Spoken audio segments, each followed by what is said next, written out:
Preston Grant didn't speed away in his Porsche. He drove slowly, checking his hair in the rearview mirror, leaving me shivering in the dirt behind the bleachers. He laughed because he knew the police chief was his uncle. He laughed because he thought I was just a helpless poor girl. He didn't know that the man I was about to call wasn't a truck driver. He was a general with the power to level cities, and he was about to turn this town into a war zone. Hit like, subscribe for more betrayal stories, and comment your city or country. The taillights of Preston's car finally disappeared around the bend, swallowed by the thick fog that always rolled off the lake this time of year. The silence that followed was worse than the noise. It was a heavy, suffocating silence. I looked down at my hands. They were shaking so hard they looked blurry. There was mud under my fingernails and a rip in my jeans that hadn't been there an hour ago. I tried to stand up, but my legs gave out. I crumpled back onto the cold, wet grass, gasping for air. The air smelled like rain and pine needles, normal smells that felt alien now. Everything had changed. The world was the same, but I wasn't.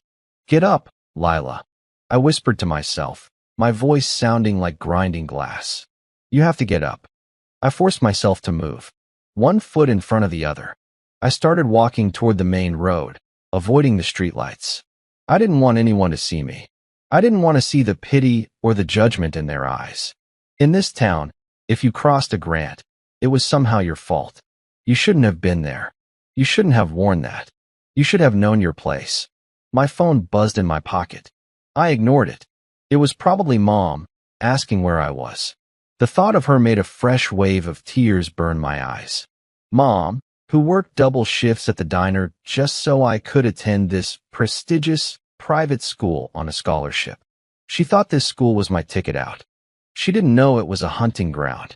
By the time I reached our small, peeling white house on the edge of town, I felt numb. The porch light was off. Mom was saving electricity again. I opened the door quietly, hoping to sneak into the bathroom to wash the dirt off before she saw me. But she was waiting. She was sitting at the small kitchen table, still in her diner uniform, counting out tip money. She looked up as I entered, a smile starting to form on her tired face. "Hey, sweetie, I made some." The smile died instantly. She stood up so fast her chair scraped loudly against the linoleum. Her eyes scanned me, the torn clothes, the bruise forming on my cheek, the way I was holding my own arm like it was broken. "Lila." Her voice was a whisper, terrified and small. I couldn't hold it in anymore. The numbness shattered. "Mom," I choked out. It was Preston. Preston and his friends. I didn't have to say what they did. She saw it. She saw the destruction of her only child standing right in front of her. For a second, I thought she was going to faint. Her face went gray. But then, something shifted. The exhaustion vanished from her eyes, replaced by a cold, hard, terrifying clarity. She didn't scream. She didn't cry. She walked over to me, her steps silent, and pulled me into a hug that felt like a steel cage. She held me while I sobbed into her uniform, smelling like coffee and grease, the only safe smells left in the world. "Did you call the police?" she asked softly into my hair. "No," I wept. "They won't come. It's the Grants, Mom. They own everything." She pulled back, gripping my shoulders. Her eyes were dry. "You're right. The police won't help." She turned and walked to the cabinet above the fridge. She reached all the way to the back, past the old cereal boxes, and pulled out a burner phone. It was an old, clunky black brick of a thing I had never seen before. "Mom," I sniffled, wiping my nose. "What is that?" She didn't answer. She powered it on. It lit up with a green glow. She dialed a single number and put it to her ear. "Operator," she said. Her voice was different. It wasn't my mom's voice. It was authoritative, commanding. "Authentication code Zulu 9 Echo. Priority 1 patch." I stared at her. My mom, who clipped coupons and apologized when people bumped into her, was speaking like a soldier. "Connect me to General Adrian," she ordered. There was a pause. "I don't care if he's in a war room," she snapped, her voice dropping an octave. "You tell him it's Amelia. You tell him the extraction point is compromised." Tell him they hurt his daughter. My heart stopped. General? My dad was a logistics manager. He moved boxes. He complained about back pain. Mom listened for a moment, then looked at me. Her eyes were filled with a fierce, terrifying love. He's coming, she whispered to me, lowering the phone. And God help anyone who stands in his way. Outside, thunder rumbled, shaking the window panes. But it wasn't thunder. It was the sound of a jet engine, high above the clouds, banking hard toward the north. Preston Grant thought he had won. He thought he had broken me. But as I watched my mother transform from a waitress into a warrior, I realized the truth. Preston hadn't won. He had just signed his own death warrant. Mom stared at the phone for what felt like an eternity, her chest rising and falling in sharp, shallow breaths. The silence in the kitchen was so thick it felt like physical pressure against my eardrums. When the operator finally connected the line, the sound of his voice was faint, filtered through layers of secure satellite encryption, but it was undeniably him. Amelia? Just one word. But it carried a weight I had never heard in my father's voice before. It wasn't the tired, affectionate tone of the dad who asked about my geometry grades. This was cold, precise. Adrian, Mom said, and her voice didn't waver. She didn't sound like a victim. She sounded like a handler reporting a catastrophe. It's Lila. She's been attacked. Preston Grant. It was bad, Adrian. They hurt her. I saw her knuckles turn white as she gripped the phone. She was listening to him now, her eyes fixed on a crack in the kitchen wall. I couldn't hear what he was saying, but I felt the shift in the room. The air grew colder. The police are compromised, Mom continued, cutting him off. Grant owns them. We are alone here. If you don't come, if you don't fix this, she doesn't have a future in this town. She paused again, listening. Then, a single tear finally escaped, tracing a hot line down her cheek. Okay, we'll be ready. She lowered the phone and ended the call. The green light faded, leaving us back in the dim kitchen. She looked at me, and for a fleeting second, I saw the terror she was hiding. The sheer, overwhelming fear of a mother who knows she has just started a war. But she buried it instantly. Go pack a bag, Lila, she said quietly. Just the essentials. Don't turn on the lights in your room. 7,000 miles away, on a desolate tarmac in a country that didn't officially exist on civilian maps, General Adrian lowered his satellite phone. The sandstorm outside was howling against the reinforced glass of the command bunker, but the storm inside him was far more violent. He stood up slowly. The other officers in the room, men who had seen combat, men who didn't scare easily, stopped talking immediately. They saw the look on his face. It wasn't anger. Anger is hot. Anger is loud.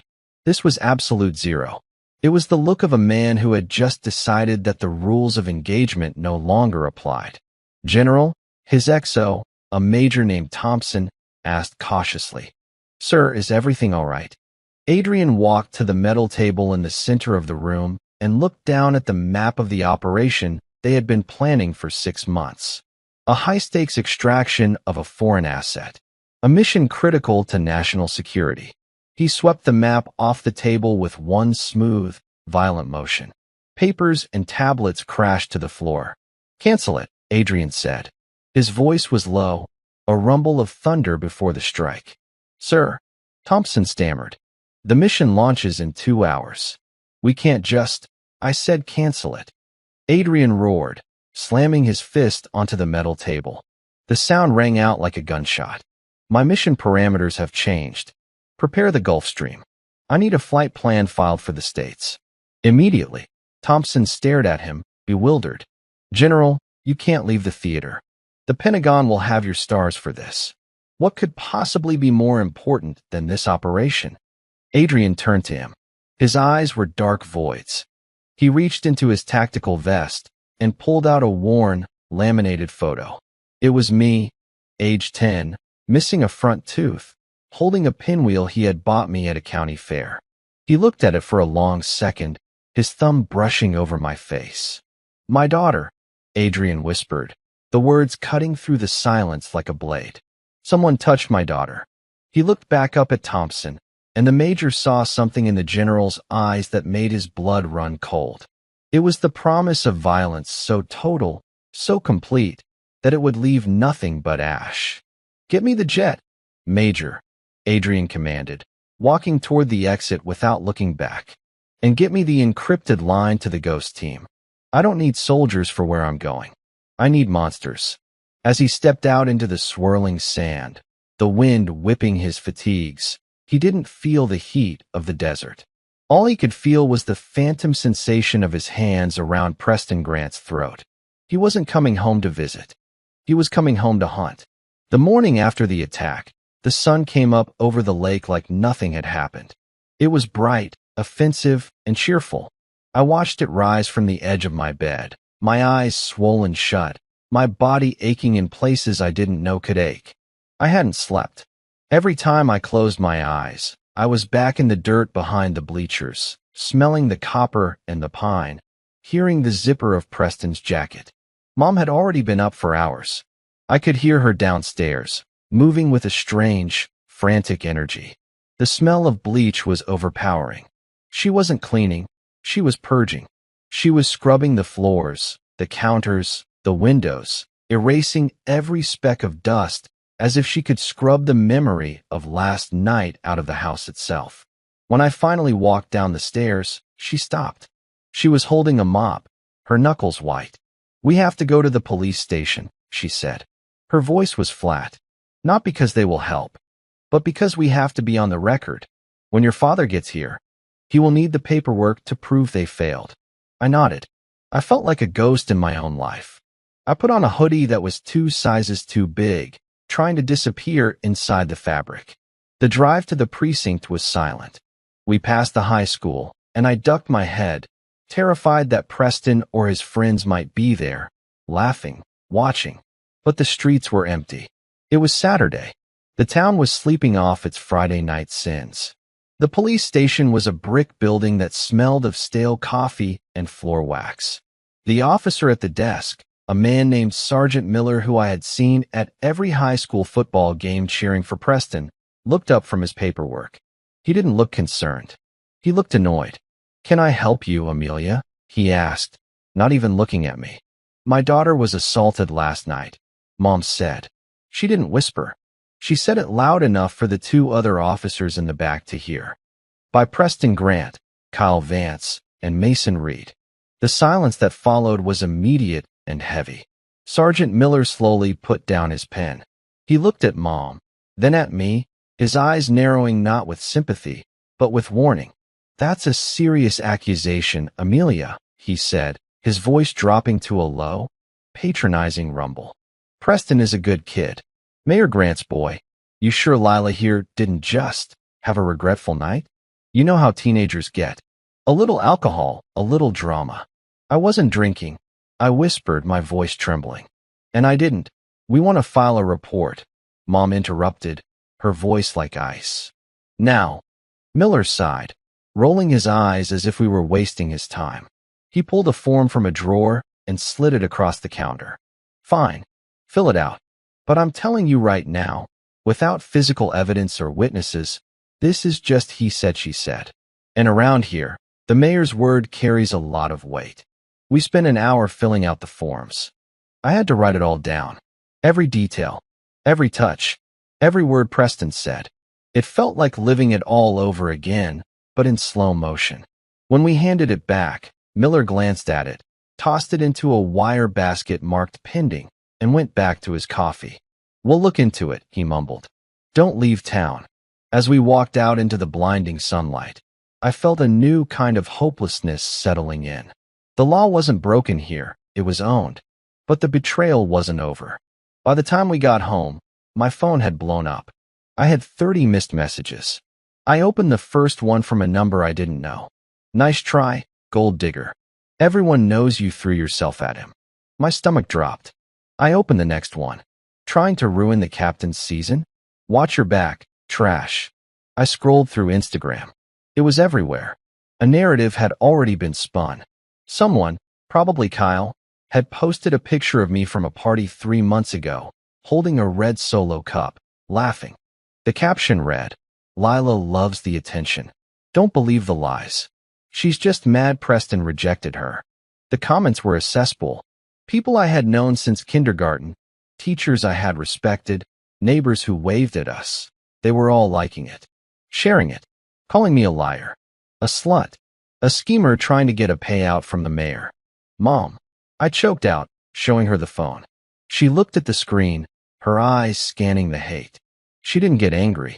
She got quieter. She took the phone from my hand and powered it off. Let them talk, she said softly. Let them dig their graves a little deeper. Every lie they tell now is just more ammunition for him. For who? I asked, tears streaming down my face. Dad? Mom, he's one man. He can't fight the whole town. The mayor, the police, the school, they're all against us.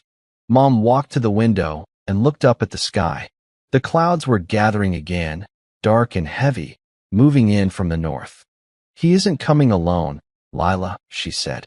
You don't understand who your father is. You think he manages trucks? He manages wars. She turned back to me, and for the first time in 2 days, a small, terrifying smile played on her lips. And he doesn't fight fair. That night, the news broke locally. Channel 4, the station Mayor Grant practically owned, ran a segment on teenage pranks gone wrong. They didn't name me, but they mentioned a false allegation against the town's star athletes. They interviewed Mayor Grant. He stood on his manicured lawn, looking fatherly and concerned. It's a shame, he told the camera, shaking his head. We try to help these families from the lower income brackets, give them scholarships, give them a chance. And this is the thanks we get? Lies and blackmail. My son is the victim here. I watched from the couch, wrapped in a blanket, feeling like I was shrinking. I wanted to disappear. I wanted to die. But then, the phone rang. Not the burner phone. The house phone. Mom picked it up. She listened for a second, then handed it to me. It's him, she said. I took the receiver, my hand shaking. Dad, Lila, his voice was crystal clear. It sounded close. I'm at the airfield. I'm 40 minutes out. Dad, everyone hates me.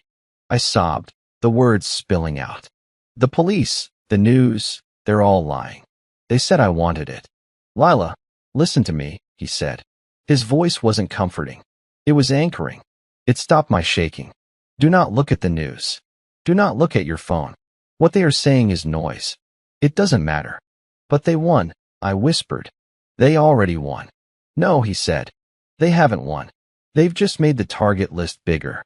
I heard a sound in the background of the call, a deep, rhythmic thumping. It sounded like rotor blades. I'm not coming in the sedan, Lila, he said, his voice dropping to a growl. I'm bringing the team. Close the blinds. Lock the doors. And wait for the thunder. The line clicked dead. I looked at Mom. She was already at the window, closing the heavy drapes. She moved with precision, checking the locks, turning off the porch light.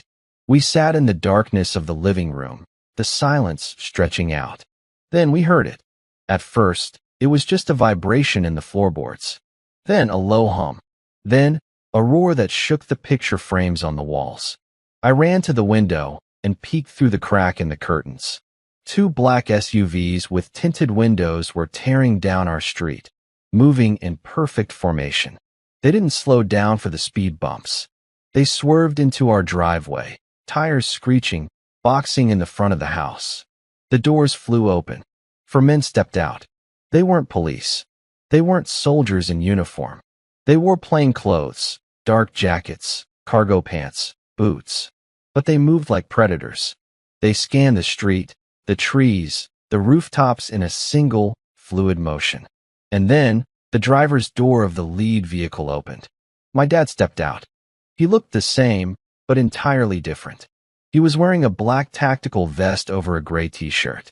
He had a headset around his neck. He didn't look at the house. He looked at the street, at the neighbor peering out from behind their blinds. He stared right at them until the neighbor's blinds snapped shut. He walked up the path to our front door, flanked by the 4 men. I opened the door before he could knock. He filled the doorway. He looked tired, his eyes rimmed with red, stubble on his jaw. He looked at me, really looked at me.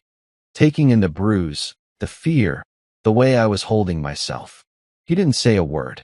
He stepped inside and wrapped his arms around me. He smelled like jet fuel and stale coffee.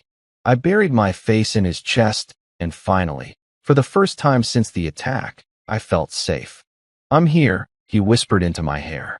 And I brought hell with me. The door closed behind them, shutting out the world. The house, usually so quiet you could hear the refrigerator hum, suddenly felt small. It was filled with a kind of energy I had never experienced before. Kinetic, dangerous, and incredibly controlled. General Adrian, my dad, stood in the center of our living room. He didn't take off his tactical vest. He didn't sit down.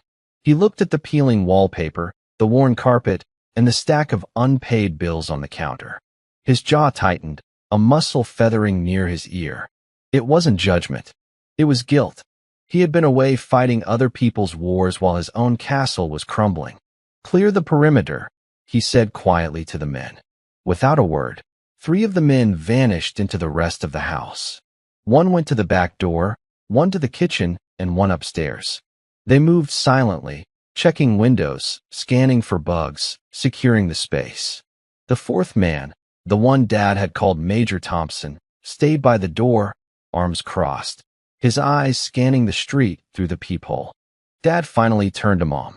She was standing by the kitchen island, her arms wrapped around herself, trembling slightly now that the adrenaline was fading. He walked over to her and took her hands. His touch was gentle, a stark contrast to the lethal precision with which he had just entered. "I'm sorry," he said, his voice rough. "I should have been here." "You're here now," Mom whispered, leaning her forehead against his chest.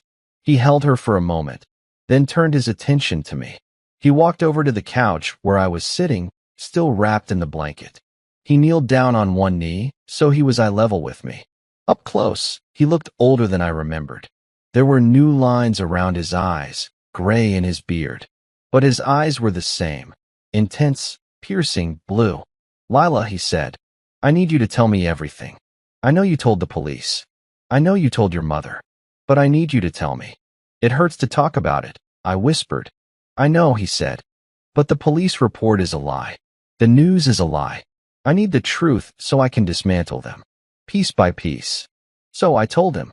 I told him about the party I didn't want to go to, about how Preston offered me a ride home, about the detour to the woods behind the school, about the laugh, the smell of the dirt, the way Kyle and Mason held me down while Preston.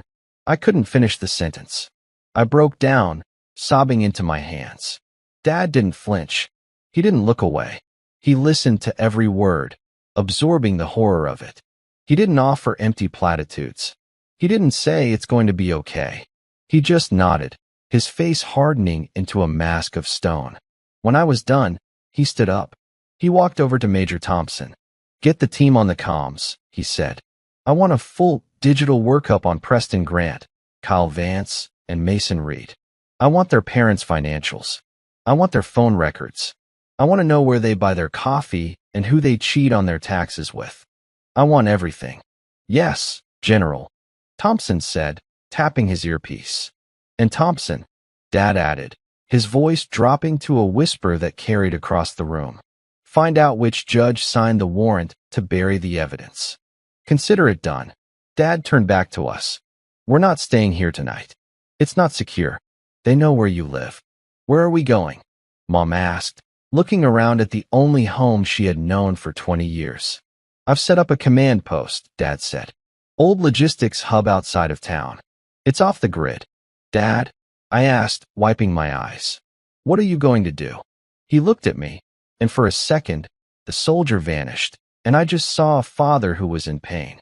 But then, the soldier returned, colder and more terrifying than before. "I'm going to visit the crime scene," he said. "The police already cleared it," I said.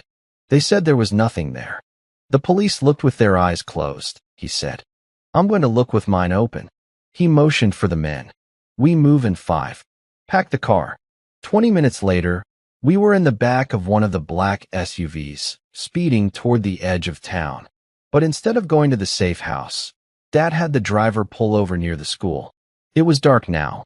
The football field was empty, the bleachers rising like skeletal ribs against the night sky. "Stay in the car," he ordered. He got out alone. I watched him through the tinted glass. He moved through the shadows, blending into the darkness. He walked to the spot behind the bleachers, the spot that haunted my nightmares. He didn't just look around. He got on his hands and knees. He took out a high-powered tactical flashlight and began to grid the ground, inch by inch. He was looking for something the local cops, in their haste to protect the mayor's son, had been too lazy or too corrupt to find. He spent an hour out there, digging in the mud, sifting through the leaves. Suddenly, he stopped. He reached into a patch of tall grass near the fence line. He pulled something out. It glinted in the flashlight beam. He stood up, brushing the dirt off his knees. He held the object up to the light, inspecting it closely. Then, he took out a small evidence bag from his pocket, dropped the object inside, and sealed it. He walked back to the car. When he opened the door, the interior light flooded his face. He looked grim, but there was a flicker of triumph in his eyes. "What is it?" Mom asked. He held up the bag. Inside was a gold cufflink. Custom-made. Heavy. And engraved with initials. "It's not Preston's," Dad said. "Preston wears cheap stuff trying to look rich. This is real gold." "Whose is it?" I asked. "It belongs to the third kid," Dad said. "Mason Reed. His father is the developer who built this stadium. And he just made the biggest mistake of his life." He tapped the glass of the partition separating us from the driver. "Get us to the command post," he said. "We have our first thread. Now, we pull it until the whole sweater unravels." As the car sped away, I looked back at the school one last time. For the first time, I didn't feel fear. I felt something else. I felt the beginning of the end for them. The general was home, and he had ammunition. The old logistics hub was a relic from the Cold War, a concrete bunker buried halfway into a hillside about 10 miles north of town. Most people thought it was just an abandoned storage facility for the Department of Transportation. They were wrong. As our SUV rolled up to the rusted chain-link fence, the gates didn't just open. They slid back with the heavy, hydraulic groan of reinforced steel. Inside, the air changed. The humidity of the summer night was replaced by the sterile, conditioned chill of a military command center.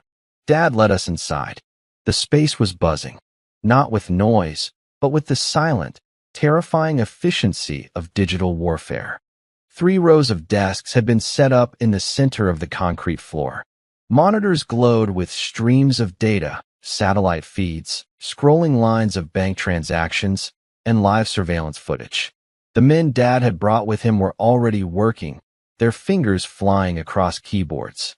"Sit," Dad said, pointing to a leather couch in the corner. "You're safe here. This facility doesn't exist on any county map." Mom sat down, but I couldn't. I walked over to the nearest screen. It showed a live feed of a house I recognized immediately. It was the mayor's mansion. I could see the pool, the guest house, even the light flickering in Preston's bedroom window. "We have eyes on all of them," Major Thompson said, appearing beside me. He didn't look at me with pity. He looked at me like I was a mission objective. "Grant, Vance, Reed. We're tracking their phones, their cars, and their internet traffic." "Why?" I asked. "What are you looking for?" "Leverage," Dad answered, walking over to the main display wall. He pinned the evidence bag with the gold cufflink onto a corkboard. "We know who hurt you, Lila. But in a town like this, proving it isn't enough. We have to destroy their ability to fight back." He turned to the room. "Report." A man with glasses and a sleeve of tattoos spun his chair around. "General, we've cracked the developer's financials. Mason Reed's father. He's moving money through shell companies in the Cayman Islands. It looks like construction kickbacks." "Tie it to the mayor," Dad ordered. "Already did," the man said, smirking. "Mayor Grant's signature is on the zoning permits for every single one of Reed's projects. And get this, there's a recurring monthly payment from Reed's personal account to a consulting firm owned by the mayor's wife." "Bribery," Mom whispered from the couch. "Systemic corruption," Dad corrected. They've been running this town like a personal piggy bank for a decade. What about the police? Dad asked. Another analyst spoke up. Sergeant Miller, the one who took your report? His mortgage was paid off in full 2 days ago. Cash deposit. Dad's eyes went cold. By who? A generic LLC, the analyst said. But I traced the IP address used to set up the transfer. It resolves to the mayor's home office. The room went silent. This wasn't just about a high school assault anymore. This was a federal crime ring. They paid him off, I said, my voice shaking. They paid him to ignore me. Dad walked over to me and put a hand on my shoulder. They paid him to bury the truth. But they didn't know we brought shovels. He turned back to the team. We have the motive. We have the money trail. Now, we need the connection to the assault. We need to know why they were so desperate to silence Lila specifically.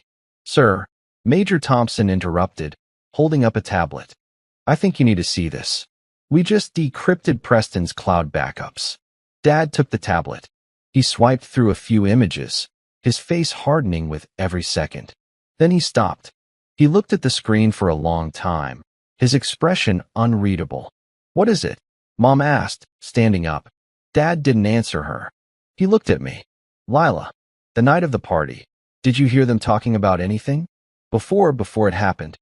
I closed my eyes, trying to push past the trauma, trying to remember the words through the fog of fear. They were arguing. I whispered. Mason was mad at Preston. He said, my dad is going to kill us if she finds out. And Preston laughed and said, she's a nobody. She won't understand what she saw. What did you see, Lila? Dad asked urgently. Think. I walked in on them in the study. I said, the memory flashing back. I was looking for the bathroom. They were all crowded around a laptop. They slammed it shut when I came in. But I saw a map. It had red lines all over it. Dad looked at the tablet again, then back at the main screen. Pull up the zoning map for the new highway project, he ordered. The screen shifted. A digital map of the town appeared. A thick red line cut right through the north side of town, directly through the poorest neighborhood. Our neighborhood. They aren't just stealing money, Dad said, his voice low and dangerous. They're planning to bulldoze the entire low-income district to build a private access road for Reed's new luxury resort. And they were using the school's renovation budget to fund the initial surveys. That's illegal, Mom said. That's displacement. Fraud. It's worse, Major Thompson said. If this gets out, the federal grants the town received for the school would be audited. They'd all go to prison for 20 years. Dad looked at me. You didn't just walk in on a party, Lila. You walked in on a conspiracy worth $50 million. That's why they hurt you. That's why they tried to scare you into silence. It wasn't just cruelty. It was a cleanup operation. A chill ran down my spine. They hadn't just attacked me because they could. They attacked me because I was a liability. So what do we do? I asked. Dad turned to the big screen, where the faces of the mayor, the developer, and the police chief were displayed. He picked up a marker and drew a big red X over the developer's face. We divide and conquer, he said. Mason Reed is the weak link. He has the most to lose, and his son left a cufflink at the scene. He turned to the analyst with the tattoos. Freeze Reed's assets. Every bank account, every credit card, every offshore holding. I want him to wake up tomorrow unable to buy a cup of coffee. And then, Mom asked. And then, Dad said, checking his watch. I'm going to pay him a visit. It's time he learned that money can't buy protection from a predator. He walked to a metal cabinet against the wall and unlocked it. Inside were rows of tactical gear. He pulled out a black windbreaker with no insignia and a pair of leather gloves. Stay here, he told us. Major Thompson has the con. Where are you going? I asked, terrified he was going to do something that would take him away from us forever. He stopped at the door and looked back. The shadows covered his eyes, making him look less like my father and more like the weapon the government had trained him to be. I'm going to knock on a door, he said, and I'm going to make sure Mason Reed knows that the monster under his bed is real. The drive to Mason Reed's estate took us through the winding roads of the wealthy district, where the streetlights were decorative iron lanterns and the driveways were long enough to land a plane on. Dad didn't speak. He sat in the front seat, staring out at the dark woods, his tactical gloves creaking slightly as he flexed his hands. I sat in the back with Mom. She was holding my hand so tight my fingers were numb, but I didn't pull away. I needed to feel her there. I needed to know this was real. "General," the driver said, slowing down as we approached a massive wrought iron gate. "We have a visual on the target. 2 security guards at the perimeter. Private contractors. Do not engage unless fired upon," Dad said calmly. "We aren't here to kill them. We're here to wake them up." The SUV stopped at the intercom box. A voice crackled through the speaker, bored and arrogant. "Private residence. Turn around." Dad rolled down the window. He didn't yell. He didn't threaten. He simply held up his military ID to the camera. "General Adrian to see Mr. Reed regarding a matter of national security," he said. "Open the gate, or I'll have this vehicle drive through it." There was a long pause. Then, the heavy gates began to swing open. We rolled up the driveway, gravel crunching under the tires. The house was a mansion. Pillars, balconies, a fountain in the center of the circular drive. It looked like a palace built on the suffering of people like us. Dad got out first. He walked up the steps and rang the doorbell. Mason Reed answered it himself. He was wearing a silk robe and holding a glass of whiskey. He looked annoyed, like we were interrupting something important. But when he saw Dad, 6'2", tactical vest, eyes like granite, his annoyance flickered into confusion. "Can I help you?" Reed asked, swirling his drink. "I assume you're lost." "Mason Reed," Dad asked. "That's me. And who the hell are you?" Dad didn't introduce himself. He reached into his pocket and pulled out the evidence bag. He held up the gold cufflink, letting it dangle in front of Reed's face. Reed's face went pale. He recognized it instantly. The whiskey in his glass trembled. "I believe you lost this," Dad said. "Or rather, your son did. While he was assaulting my daughter." Reed's eyes darted to the SUVs behind Dad, then back to the cufflink. He tried to recover his composure, forcing a laugh that sounded brittle. "I don't know what you're talking about. My son has plenty of cufflinks. That could be anyone's." "It has his initials," Dad said softly, "and it has DNA on it. But we aren't here to talk about jewelry, Mr. Reed. We're here to talk about the $50 million you're laundering through the Cayman Islands."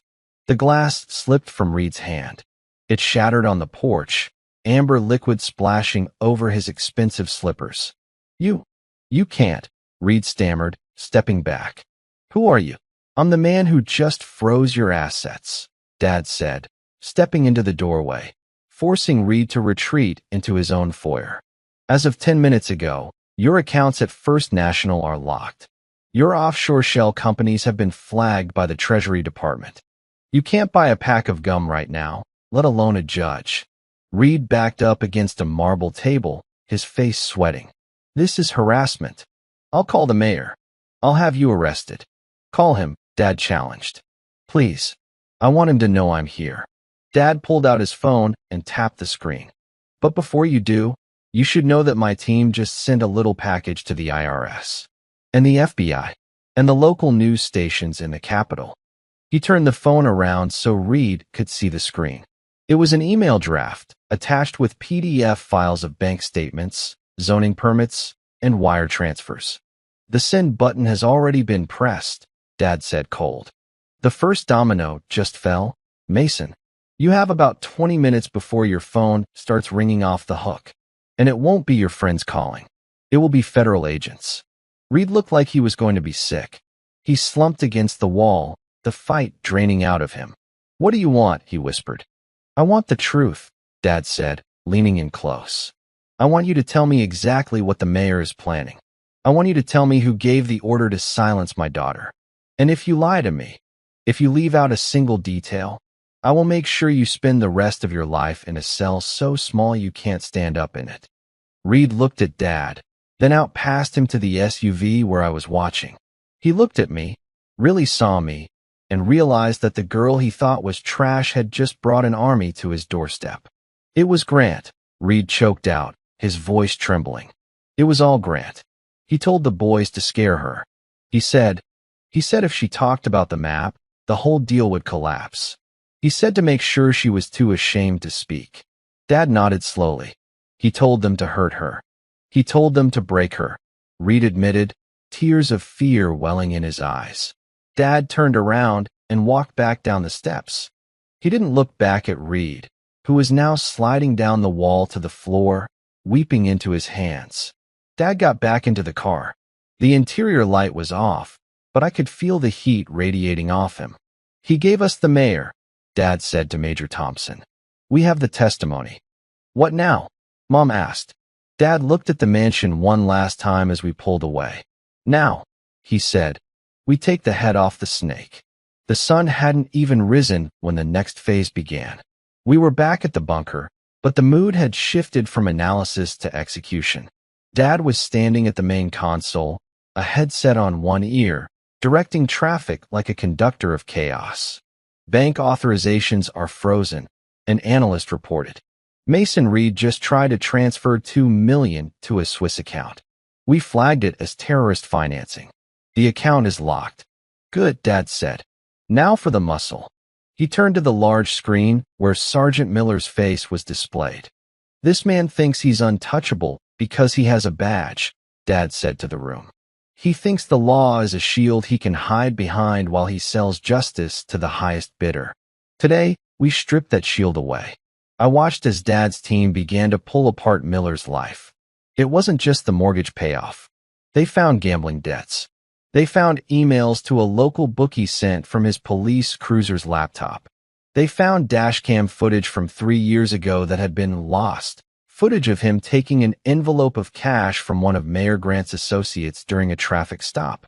We have enough to indict him, Major Thompson said. Indictment takes too long, Dad replied, his voice hard. I want him broken. I want him to turn on Grant before the sun comes up. He looked at me. Lila, I need you to be brave. I'm going to make a call. I want you to listen. He dialed the precinct's main line, but he didn't patch it through the normal channels. He hacked into their internal dispatch system. Suddenly, the audio from the police station filled the bunker. We could hear phones ringing, officers talking, the coffee machine hissing. Dispatch, this is Unit 4. A voice crackled, Sergeant Miller. I'm 10 to 8, heading to the donut shop. Dad pressed a button on his console. Negative, Unit 4. This is General Adrian. You are to return to the precinct immediately. There was silence on the line. Then, a shaky laugh. Who is this? This is a restricted channel. Identify yourself. I'm the man looking at your bank account, Dad said, his voice echoing through the police radio system. The one with the $50,000 deposit from Grant Consulting. I'm also the man looking at the dashcam footage from August 12, 2022. We heard the siren on Miller's car chirp, then silence. He had pulled over. You listen to me, Dad continued, his voice dropping to a lethal whisper. I have a team of federal auditors reviewing every arrest you've made in the last 5 years. I have your emails. I have your texts. I have the GPS data showing you parked outside the mayor's house the night my daughter was attacked. I was just doing my job, Miller stammered, panic seeping into his voice. Your job was to protect her, Dad roared, the sound vibrating the speakers in the bunker. Instead, you sold her out for a mortgage payment. It wasn't me, Miller screamed back. It was the chief. He told me to bury it. He said if I didn't, they'd find a reason to fire me. There it is, Dad said calmly, looking at the team. Record that. We got it, General, the audio technician nodded. Miller, Dad said into the mic. You have exactly one chance to stay out of federal prison. You are going to walk into the chief's office, wearing a wire, and you are going to get him to admit that Mayor Grant ordered the cover-up. If you do that, maybe, I let you keep your pension. If you don't, I will personally hand-deliver your file to the Department of Justice. I'll do it, Miller wept. I'll do it. Just don't release the tapes. Dad cut the feed. He took off the headset and looked at Mom. The police are neutralized, he said. Miller will turn on the chief. The chief will panic and call the mayor. And the mayor will try to run, Mom finished. Let him try, Dad said. I have a drone sitting over his house at 20,000 feet. He can't move a muscle without me knowing. But the psychological warfare wasn't just for the adults. Major, Dad said. It's time for the boys. Major Thompson nodded and typed a command. Executing protocol glass house. On the screen, 3 new windows popped up. They were the smartphones of Preston, Kyle, and Mason. We just pushed a little update to their phones, Thompson explained to me. It changes their wallpaper. I watched as the screens on the monitor changed. Instead of their cool car photos or selfies, their backgrounds were now a single, terrifying image. The official U.S. Army seal, with the words "Under Federal Investigation" stamped in red across the center. Then, their group chat, the one they used to laugh about me, was flooded, not with texts, but with files. Dad's team uploaded every piece of evidence we had directly into their chat. The cufflink photo, the bank transfers, the audio recording of Miller confessing. We watched the read receipts tick up. Read by Preston. Read by Kyle. Read by Mason. Then, the messages started flying. Mason, what is this? Is this real? Kyle, my dad just got a call from the FBI. He's freaking out. Preston, shut up. It's fake. It's just a hacker. Then, a new message appeared in their chat. It came from a number simply labeled the General. It is not fake. And I am not a hacker. I am the father of the girl you hurt. Look out your window. On the satellite feed, we saw 3 black SUVs, unmarked, ominous, roll slowly past each of their houses. They didn't stop. They just drove by, slow and heavy, like sharks circling in the water. In the chat, the panic was total. Kyle, they're outside. Oh my God, they're outside. Mason, I'm out. I'm telling them everything. I'm not going to jail for you, Preston. Preston, don't you dare. My dad will kill you. Mason, your dad can't save us. Did you see who that is? That's the Army. Dad watched the screen, his arms crossed. He wasn't smiling. This wasn't a game to him. It was a dismantling. They're turning on each other. I whispered, feeling a strange mix of vindication and awe. Fear is a powerful motivator, Dad said quietly. But we aren't done yet.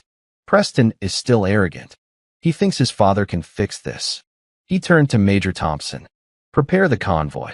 The mayor is going to try a Hail Mary play. He's going to try to arrest me for harassment. And when he does, I want to be ready to show him what real power looks like. Convoy is standing by, General. Assets are rolled out. Dad looked at me. Lila, get your coat. We're going into town. I want you to see this. See what? I asked. The end of his reign, Dad said. And the beginning of yours. The town square, usually sleepy at this hour, was bathed in an eerie, strobe-like light. As our SUV rounded the corner, I gasped. The perimeter around City Hall had been transformed. Dad wasn't bluffing. A convoy of tactical vehicles, not the black SUVs we had arrived in, but heavy, desert-tan trucks with mounted satellite dishes and reinforced armor, had parked in a diamond formation right in the middle of Main Street. They didn't block traffic. They were the traffic. Stay in the car, Dad said, adjusting his vest. Keep the engine running. He stepped out into the night air. Major Thompson and 4 other operators flanked him. They walked toward the steps of City Hall with a synchronized, terrifying calm. I watched through the window, my heart hammering against my ribs. A crowd was starting to gather on the sidewalks. Locals in pajamas, teenagers filming with phones, shop owners peering through blinds. They whispered, pointed. The whispers weren't about poor Lila anymore. They were about the invasion. Suddenly, the doors of City Hall burst open. Mayor Grant marched out, red-faced and flanked by 2 nervous-looking deputies. He was wearing a suit, but his tie was crooked, his composure cracking. What is the meaning of this? Grant bellowed, trying to project authority over the hum of the military engines. You can't park these war machines in my town. This is a violation of municipal code. Dad stopped at the bottom of the stairs. He looked up at Grant like a lion looking at a mouse that had wandered into its den. I'm not here for the municipal code, Mr. Mayor, Dad said, his voice amplified by a loudspeaker on one of the trucks, booming across the square. "I'm here for the Federal Racketeer Influenced and Corrupt Organizations Act." The crowd gasped. The word RICO hung in the air like smoke. "You have no jurisdiction," Grant shouted, sweating under the glare of the truck's floodlights. "I am the elected official of this district. I'll have you court-martialed for this stunt." "Jurisdiction?" Dad repeated, taking a step up the stairs. "You lost your jurisdiction the moment you used federal education grants to launder money for a private resort. You lost it when you ordered your police chief to tamper with evidence in a felony assault case. You lost it when you threatened my family." Grant took a step back. That's slander. You have no proof." Dad raised his hand. Behind him, on the side of the largest truck, a projector beam snapped on. It cast a massive image onto the white brick wall of the library across the street. It was a video, the dashcam footage. Sergeant Miller taking the envelope of cash. The crowd erupted. People were shouting, pointing. Then the image changed. It was a bank statement. Grant Consulting, LLC. Deposit, $50,000. "Is that slander?" Dad asked, his voice calm but cutting. "Or is that a felony?" Grant looked at the wall, then at the crowd. He saw his neighbors, his voters, looking at him with disgust. He saw the end of his career. But he still had one card left to play, or so he thought. "Arrest him!" Grant screamed at the deputies. "Arrest him for trespassing. Get him out of here." The deputies looked at Grant. Then they looked at Dad. They looked at the operators standing behind Dad, hands resting casually near their holsters. They looked at the tactical trucks. One of the deputies slowly unbuckled his gun belt. He took it off and laid it on the concrete step. "I quit," the deputy said, walking away into the crowd. Grant stood alone. The silence that followed was absolute. Dad walked up the remaining steps until he was face to face with the mayor. "Your son," Dad said, his voice low enough that only the microphones picked it up. "Where is he?" He's at home," Grant whispered, defeated. "No," Dad said. "He's not." At that moment, a siren wailed in the distance. Not a police siren. A federal siren. 3 black sedans with flashing blue lights screeched into the square. Agents in windbreakers with FBI emblazoned on the back jumped out. They weren't coming for Dad. They ran up the stairs, past Dad, and grabbed Mayor Grant. "Grant," one of the agents shouted, "you are under arrest for wire fraud, obstruction of justice, and conspiracy to commit money laundering." As they cuffed him, another car pulled up. The back door opened, and Preston Grant was pulled out by 2 agents. He wasn't wearing his varsity jacket. He was wearing handcuffs. He looked small, terrified. He looked like a child who had finally realized the world didn't belong to him. Dad turned and walked back down the stairs. The crowd parted for him, not out of fear, but out of respect. He walked to our car and opened the door. "It's over, Lila," he said. But as I looked at Preston being shoved into the back of a federal car, crying for his dad who couldn't help him, I realized something. "No," I said, shaking my head. "It's not over. They still have to answer for what they did to me." Dad looked at me, surprised by the steel in my voice. "The trial," I said. "I want to testify. I want to look them in the eye when they go away." Dad smiled. It was a small, tired, proud smile. "Then get ready," he said, "because that's going to be the hardest battle yet." The weeks leading up to the trial were a blur of depositions, federal agents in suits, and late-night strategy sessions in our kitchen. The media circus had moved on from local prank gone wrong to national corruption scandal. The trucks were gone from the town square, but the soldiers, or men who looked like them, were still watching. Dad made sure of that. The morning of the trial, the sky was a bruised purple, heavy with rain that refused to fall. I stood in front of the mirror in my bedroom, smoothing down the black dress Mom had bought me. It was simple, modest. Armor for a different kind of battlefield. Dad knocked on the door frame. He wasn't wearing his tactical vest today. He was wearing a charcoal suit, tailored and sharp, but he still looked dangerous. He looked like a coiled spring. "You ready?" he asked, his voice soft but steady. "I'm scared," I admitted, turning to face him. Preston has the best lawyers money can buy. What if they twist it? What if they make the jury believe I asked for it? Dad walked over and placed his hands on my shoulders. They can't twist the truth, Lila. Not with the evidence we have. And remember, you aren't walking in there alone. You have the United States government behind you. You have your mother. And you have me. The courthouse was a fortress. Barricades had been set up to hold back the reporters. As we walked up the steps, cameras flashed like lightning. I kept my head down, focusing on Dad's shoes clicking against the concrete. Inside, the air was stale and cold. The courtroom was packed. Every seat was filled, locals, journalists, and in the front row, the families of the accused. I saw them immediately. Preston, Kyle, and Mason sat at the defense table. They looked different. The arrogance was gone, replaced by a pale, hollow fear. They wore suits that looked too big for them. Preston wouldn't look at me. He stared at the table, his leg bouncing nervously. The prosecutor, a woman named Eleanor Vance, no relation to Kyle, was a shark. Dad had handpicked her. She didn't pace. She stalked. All rise, the bailiff boomed. The judge entered. A federal judge brought in from another district because every local judge had recused themselves. Judge Harlan was an older man with eyes that had seen everything and was impressed by nothing. The opening arguments were brutal. Preston's lawyer, a slick man from New York named Mr. Sterling, tried to paint the boys as victims of a political witch hunt orchestrated by an overzealous military father. These are boys, Sterling argued, gesturing to the defendants.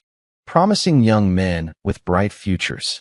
And because of a misunderstanding at a party, their lives are being destroyed by the full weight of the federal government. Where is the physical evidence of a crime? Where are the witnesses? I felt my stomach knot. He was good. He was making the jury look at them as children, not predators. But then, it was our turn. Eleanor Vance stood up. She didn't shout. She didn't wave her arms. She simply walked to the podium and placed a single flash drive on it. "We aren't here to talk about misunderstandings," she began, her voice cutting through the room. "We are here to talk about a systematic destruction of a young girl's life, funded by stolen taxpayer money and covered up by corrupt officials." She called her first witness, Sergeant Miller. Miller looked wrecked. He was sweating, his eyes darting around the room. He had taken the deal. He told the jury everything.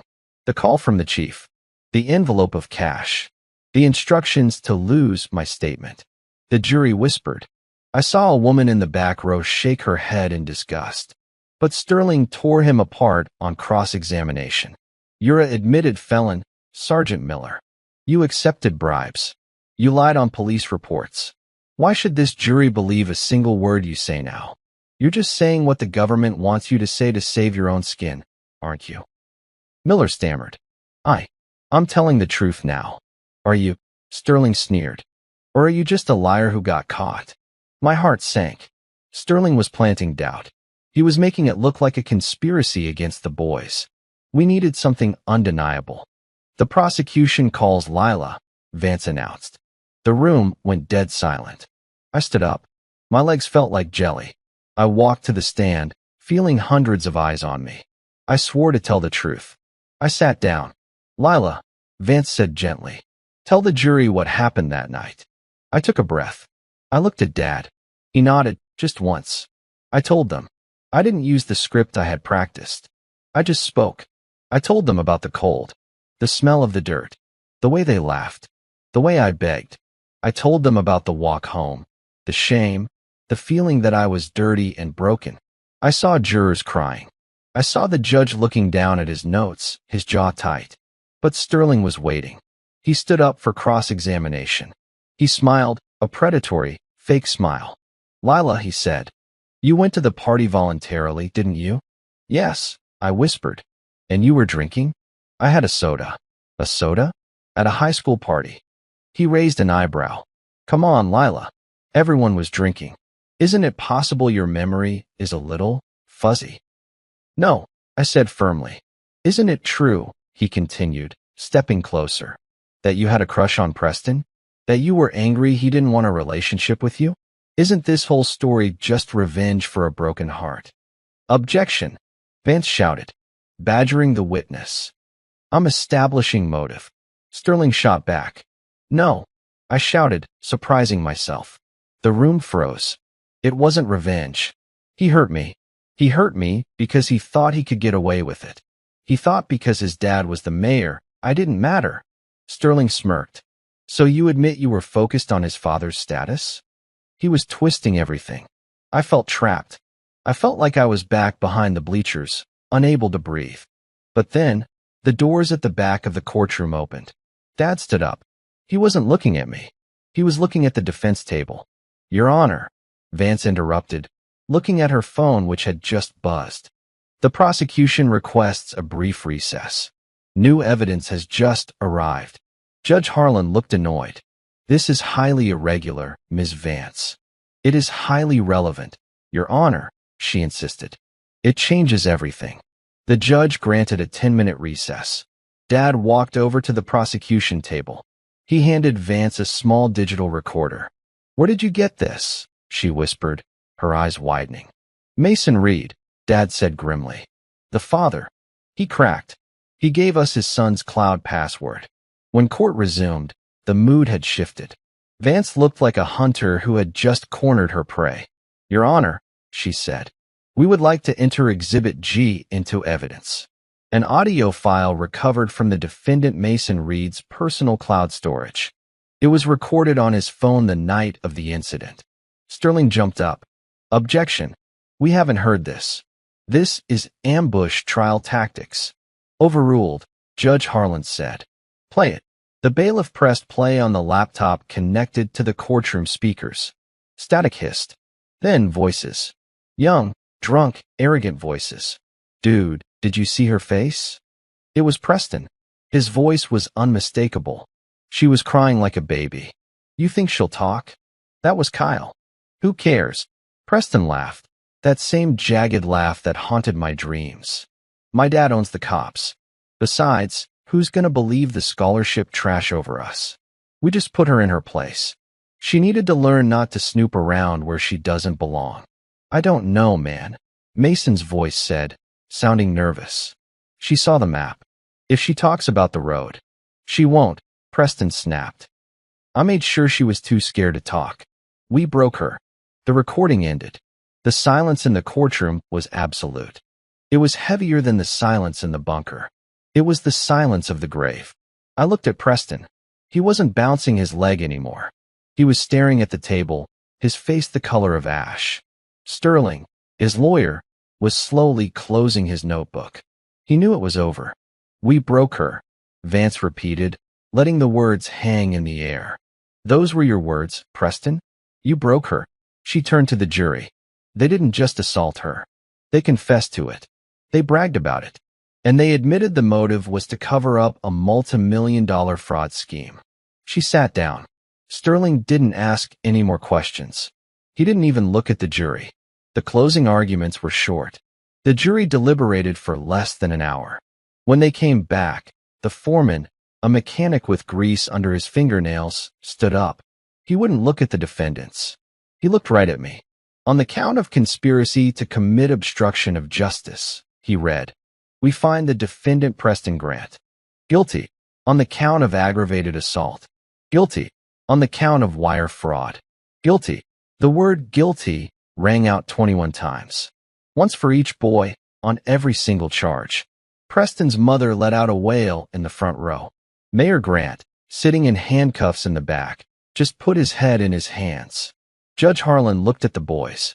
I am setting a sentencing hearing for next week. But let me be clear. You used your privilege as a weapon. You thought you were above the law. You are about to find out just how heavy the law can be. Bail is revoked. Remand to custody immediately. The bailiffs moved in. The click of handcuffs echoed through the room.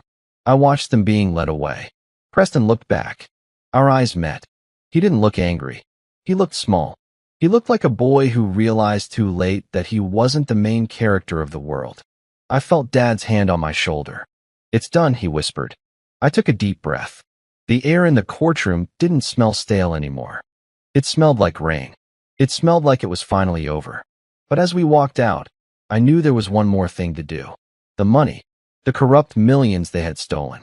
Dad had a plan for that, too. The sentencing hearing was held 3 weeks later.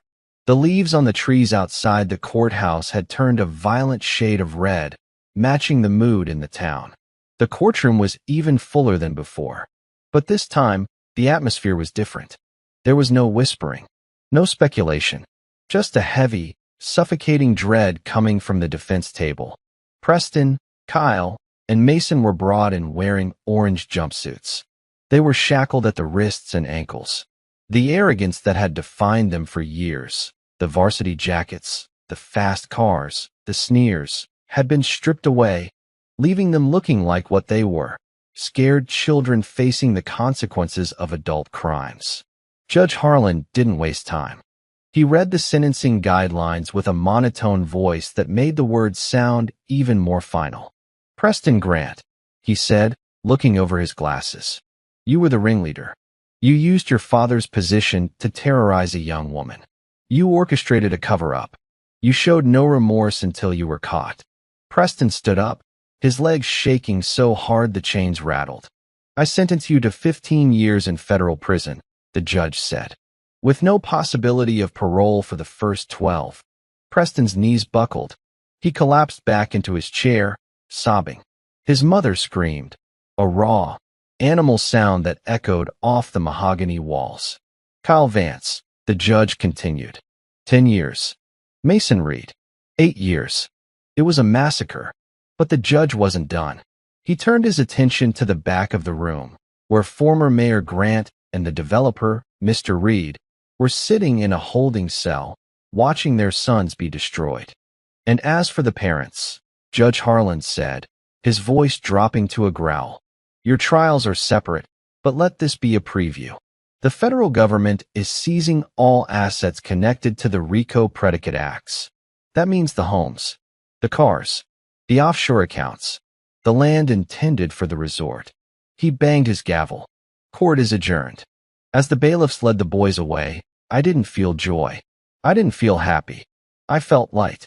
The weight that had been crushing my chest for months was finally gone. Dad walked me out of the courthouse. The reporters were shouting questions, but we ignored them. We got into the back of the black SUV, where Mom was waiting. She looked tired, but she was smiling. "It's over," she said, taking my hand. "Not quite," Dad said, looking at the driver. "Take us to the bank." "The bank?" I asked. "Why?" "Because justice isn't just about prison," Dad said. "It's about restoration." We drove to the First National Bank downtown. The manager was waiting for us at the door, looking nervous. Dad walked in like he owned the place, which, given the federal seizure orders, he practically did. We sat in a conference room. The manager slid a piece of paper across the table to me. "What is this?" I asked. "It's a check," the manager said, "from the Asset Forfeiture Fund. When the government seized the developer's illegal profits, a portion was allocated for victim restitution." I looked at the number. It was staggering. $2 million.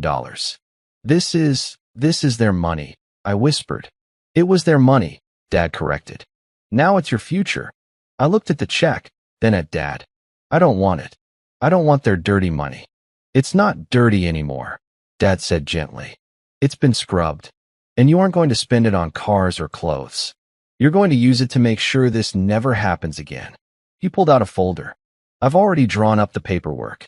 The Lila Foundation, a legal defense fund for victims of assault in small towns who can't afford to fight back against corrupt systems." I looked at the paperwork. "The Lila Foundation.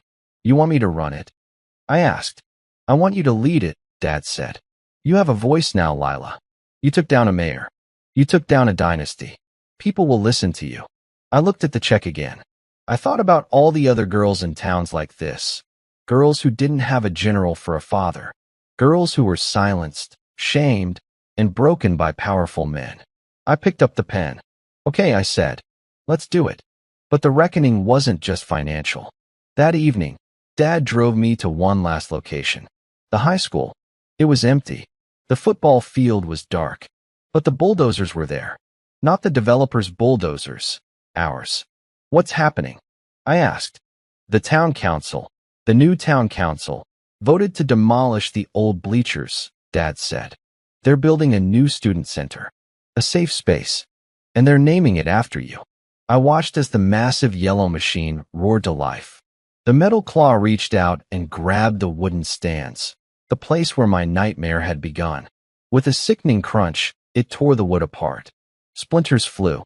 The structure collapsed into a pile of rubble. I watched it fall, and as the dust settled, I realized that the ghost of that night was gone. The physical place where it happened didn't exist anymore. It was just dirt, just ground. I looked at Dad.